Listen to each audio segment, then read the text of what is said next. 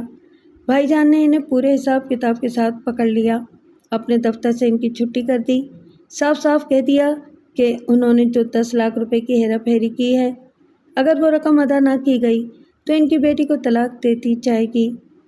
وقت اور حالات کے ساتھ انسان کا مزاج بدلتا رہتا ہے۔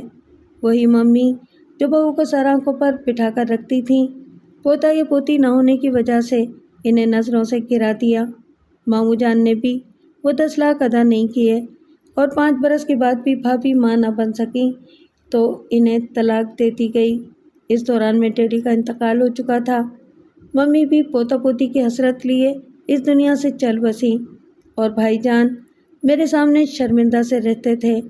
میں نے مشورہ دیا کہ اولاد کے لیے انہیں دوسری شادی کر لینی چاہیے، پھر میں ہی ان کے لیے اپنی پسند سے ایک دلہن لے آئی۔ آج اس بھابھی سے 2 بیٹے اور 2 بیٹیاں ہیں۔ چھوٹا بیٹا یاسر ہے، وہ تو میری جان ہے، دن رات مجھ سے لگا رہتا ہے، ماں سے زیادہ مجھے چاہتا ہے، میرے لیے ان سے لڑتا ہے کہ مجھے اسٹور روم میں کیوں رکھا گیا ہے، مجھ سے گھر کا کام کیوں کرایا جاتا ہے۔ جمال نے چونک کر پوچھا، کیا یہاں تمہارے ساتھ ملازموں جیسا سلوک کیا جاتا ہے؟ میں نے اس بات میں سر ہلا کے کہا، ہاں بھائی جان اپنی فطرت سے باز نہیں آئے۔ 40 برس پہلے میں نے اپنے اکاؤنٹ میں 50 لاکھ روپے جمع کیے تھے، آج وہ 1 کروڑ 20 لاکھ ہو چکے ہیں۔ بھائی جان نے کئی بار اپنے کاروبار کے لیے مجھ سے رقم مانگی لیکن میں نے انکار کر دیا۔ میں نے یہ طے کیا ہے، یا صرف تعلیم سے فارغ ہو کر کوئی کاروبار کرنا چاہے گا تو وہ تمام رقم اسے دوں گی۔ بہرحال بھائی جان پھر میرے دشمن ہو گئے ہیں۔ میں یہاں کھانے پینے اور رہنے سہنے کے سلسلے میں 5000 روپے ماہانہ دیتی ہوں، تب مجھے اسٹور روم میں رہنے کو جگہ ملی ہے۔ میں اپنی کہانی کیا سناؤں؟ میری بات چھوڑیں، اپنی سنائیں۔ کب شادی کی، کتنے بچے ہیں؟ تم نے کب شادی کی اور تمہارے کتنے بچے ہیں؟ میں ایک بار جو بات کہہ دیتی ہوں پتھر کی لکیر بن جاتی ہے۔ میں نے اب تک شادی نہیں کی ہے۔ اور میں نے بھی نہیں کی ہے۔ میں نے چونک کر انہیں دیکھا اور پھر پوچھا، آپ نے شادی نہیں کی؟ اپنی نسل آگے نہیں بڑھائی؟ ہاں، اور دیکھو، ایک شخص کے نسل نہ بڑھانے سے کوئی قیامت تو نہیں آ گئی۔ دنیا اپنے حال میں مست ہے، ویسی کی ویسی رواں تواں ہیں۔ کیا آپ تنہا ہیں؟ نہیں، میرے انکل کے بیٹے بیٹیاں اور بہویں ہیں۔ پھر میری ایک بھتیجی نائلہ ہے۔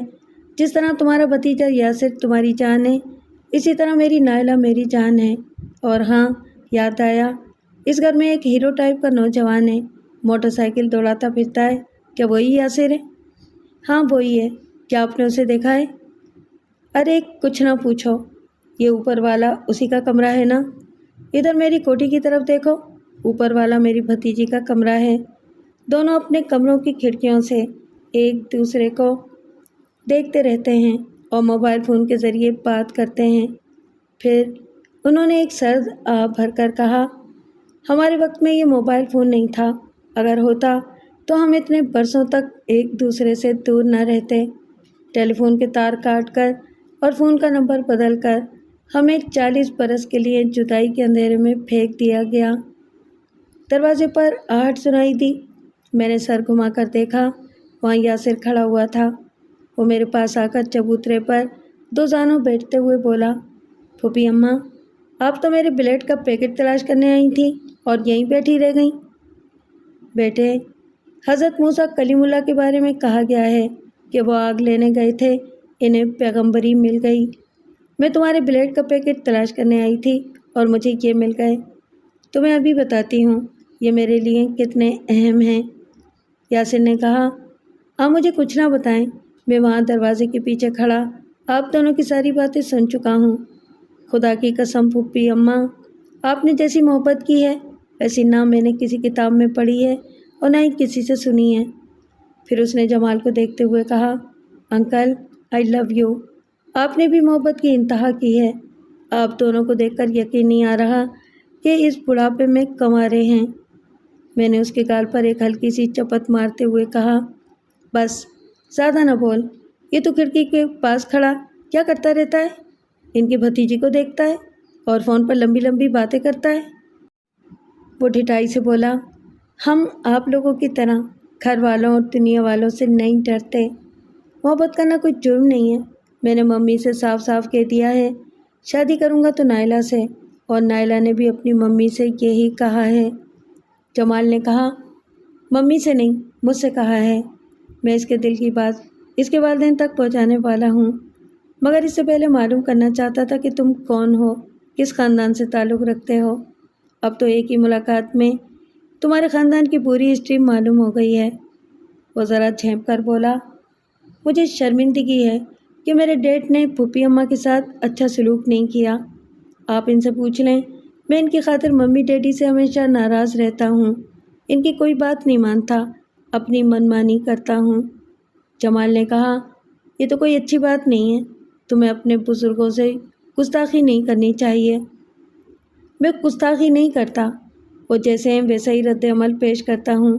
صاف صاف کہہ دیتا ہوں، ان کا ادب تو کروں گا، لیکن جب تک پھوپھی اماں کو عزت نہیں دی جائے گی تب تک ان کی مخالفت کرتا رہوں گا۔ اب وہ زمانہ نہیں ہے انکل کہ بزرگ حضرات غلطی بھی کر رہے ہوں تو ہم سر جھکا کر تسلیم کر لیں کہ وہ جو کر رہے ہیں درست کر رہے ہیں۔ ہم تو غلط کو ہر حال میں غلط ہی کہیں گے۔ اس نے اپنا سر میرے شانے پر رکھ دیا۔ میں نے اس کے سر کو سہلاتے ہوئے کہا، اچھا اب بس کر، بہت زیادہ بولنے لگا ہے۔ پھر میں نے جمال سے کہا، گھر کا ماحول سازگار نہیں ہے، ورنہ میں آپ کو اندر بلاتی، چائے یا ٹھنڈا پلاتی۔ یاسر نے جلدی سے کہا، اب ماحول سازگار ہو جائے گا، کل ویلنٹائن ڈے ہے، میں نے اپنی گرل فرینڈز اور بوائے فرینڈز کو انوائٹ کیا ہے۔ انکل نائلہ نے بھی آنے کا وعدہ کیا ہے، آپ اسے روکیں گے تو نہیں؟ جمال نے اس کے شانے کو تھپک کر کہا، نہیں بیٹے، میں اسے تمہارے دروازے تک چھوڑنے آؤں گا اور آپ دروازے کے اندر بھی آئیں گے، ہم نوجوانوں کے ساتھ انجوائے کریں گے۔ جمال نے مسکرا کر کہا، یہ کیا کہہ رہے ہو بیٹے؟ ہمارے وقت میں ویلنٹائن ڈے اتنے جوش و خروش سے نہیں منایا جاتا تھا۔ بلکہ ہم نے تو کبھی منایا ہی نہیں۔ اب اس بڑھاپے میں کیا انجوائے کریں گے؟ آپ انکار نہ کریں، کل پھوپھی اماں بھی ہوں گی، میں ممی ڈیڈی کو بھی مجبور کروں گا کہ وہاں موجود رہیں۔ میں نے مسکراتے ہوئے کہا، میرا یاسر کہہ رہا ہے تو آپ کو کل آنا ہی پڑے گا۔ دوسرے دن یاسر اور اس کے دوستوں نے سرخ و سفید ربن اور غباروں سے ڈرائنگ روم کو خوب سجایا تھا۔ نوجوانوں کی اس محفل میں بھابھی جان اور بھائی جان بھی تھے، ان کا بڑا بیٹا اور بہو بھی تھی۔ ان کی موجودگی میں یاسر میری ایسی پذیرائی کر رہا تھا کہ وہ سب احساس کمتری میں مبتلا ہو رہے تھے، لیکن وہاں سے اٹھ کر جانا آداب محفل کے خلاف تھا، اس لیے بیٹھے ہوئے تھے۔ ایسے ہی وقت جمال اپنی بھتیجی نائلہ کے ساتھ وہاں پہنچ گئے۔ یاسر نے بھائی جان سے کہا، ڈیڈ آپ انہیں پہچانیں، یہ جمال انکل ہیں۔ آج سے 40 برس پہلے یہ کار کے ایک حادثے میں اپنے والدین کے ساتھ ہلاک نہیں ہوئے تھے، لیکن آپ نے اور دادا جان نے پھوپھی اماں سے جھوٹ کہا تھا کہ یہ مر چکے ہیں۔ بھائی جان ایک دم سے اچھل کر کھڑے ہو گئے، غصے سے بولے، تم نے یہی بکواس کرنے کے لیے ہمیں یہاں بلایا ہے؟ وہ وہاں سے پلٹ کر جانا چاہتے تھے، ان کے سامنے 4 جوان آ کر کھڑے ہو گئے۔ ان میں سے ایک نے کہا، انکل آپ یہاں سے جائیں گے تو سچائی بدل نہیں جائے گی، جو زندہ ہیں وہ زندہ ہی رہیں گے۔ ہر انسان کا اعمال نامہ سامنے آتا ہے، آپ کا بھی آ رہا ہے۔ یاسر نے کہا، ڈیڈ یہ دونوں 40 سال تک عذاب جھیلتے رہے ہیں، آپ کو کچھ دیر تو جھیلنا چاہیے۔ آپ نے صرف پھوپھی اماں کو دھوکہ نہیں دیا، بلکہ جمال انکل سے بھی یہ جھوٹ کہہ دیا کہ پھوپھی اماں مر چکی ہیں۔ بھائی جان کے بڑے بیٹے نے کہا، ڈیڈ آپ بیٹھ جائیں، جو سچے سے سنتے رہیں اور برداشت بھی کرتے رہیں۔ یاسر نے اپنے بڑے بھائی سے کہا، بھائی جان ہمارے ڈیڈ اور دادا جان نے پھوپھی اماں کی زندگی کے 40 برس چھین لیے، آپ سوچیں ان پر کتنا بڑا ظلم کیا گیا ہے، ہم کتنے مجبور ہیں، ان کی اولاد کہلاتے ہیں، ان کے اعمال کی کیا سزا دیں؟ ان سے تو ہم شکایت بھی کریں گے تو گستاخ کہلائیں گے۔ اس نے اپنا موبائل فون نکال کر ہاتھ پر رکھ لیا۔ یاسر نے کہا، اگر یہ موبائل فون ان کی جوانی میں ہوتا تو یہ 40 سال کی جدائی نہ سہتے۔ یہ ایک دوسرے کی لا علمی میں مرنے کے باوجود بھی زندہ رہے۔ انہوں نے شادی نہیں کی، اپنی زندگی کو ایک دوسرے کے لیے وقف کر دیا۔ ہم نوجوان کیا محبت کریں گے جو انہوں نے کی ہے؟ بھائی جان صوفے پر بیٹھے نادم ہو رہے تھے۔ یاسر ان کے پاس آ کر فرش پر بیٹھ گیا، ان کے گھٹنوں پر ہاتھ رکھتے ہوئے بولا، خدا گواہ ہے میں آپ کو شرمندہ کرنا نہیں چاہتا، لیکن کیا کیا جائے، 40 برس کے بعد بھی کسی کو اپنی غلطی کا احساس نہ ہو تو ہمارا فرض بنتا ہے کہ ہم اسے احساس دلائیں۔ میری پھوپھی اماں آج بھی اپنے محبوب کی خاطر بن بیاہی بیٹھی ہیں۔ میں آپ سے پوچھتا ہوں، آپ ایک بڑے بھائی کی حیثیت سے اپنا کیا فرض ادا کریں گے؟ میں نے یاسر کے پاس آ کر اس کے بازو کو تھام کر کہا، چلو اٹھو یہاں سے، تم بہت بول رہے ہو۔ اس نے کہا، میں آپ کے لیے انصاف چاہتا ہوں، اگر آپ نے شادی نہ کرنے کی قسم نہ توڑی تو میں بھی کبھی شادی نہیں کروں گا۔ میں نے بری طرح جھانک کر ادھر ادھر دیکھا اور پھر کہا، لڑکے تو پاگل ہوا ہے، کیا مجھے اس بڑھاپے میں شادی کے لیے راضی کرے گا؟ وہ بولا، کیا اس دنیا میں بوڑھوں نے کبھی شادی نہیں کی ہے؟ آپ کی اور انکل کی شادی ہوگی تو کیا یہ نئی اور انوکھی بات ہو جائے گی؟ پھر اس نے نائلہ کو دیکھتے ہوئے پوچھا، تم بولو کیا کہتی ہو؟ وہ اپنی جگہ سے چلتی ہوئی جمال کے پاس آئی، پھر ان کے بازو کو تھام کر بولی، میں بھی قسم کھاتی ہوں اگر انکل نے ناز آنٹی کو دلہن نہ بنایا تو میں بھی زندگی بھر دلہن نہیں بنوں گی۔ میں کبھی سوچ بھی نہیں سکتی تھی کہ یہ بچے ہمیں اپنی محفل میں بلا کر ایسا تماشا کھڑا کریں گے۔ میں ماری شرم کے جمال کی طرف دیکھ نہیں پا رہی تھی۔ وہ آہستہ آہستہ چلتے ہوئے میرے پاس آ کر بولے، ناز 40 برس میں صحیح ہمیں منزل مل رہی ہے، کیا تم چاہتی ہو کہ ہمارے بچوں کو کبھی منزل نہ ملے، یہ شادی نہ کریں، ازدواجی زندگی نہ گزاریں؟ میں نے تڑپ کر یاسر اور نائلہ کی طرف دیکھا اور پھر گردن جھکا دی۔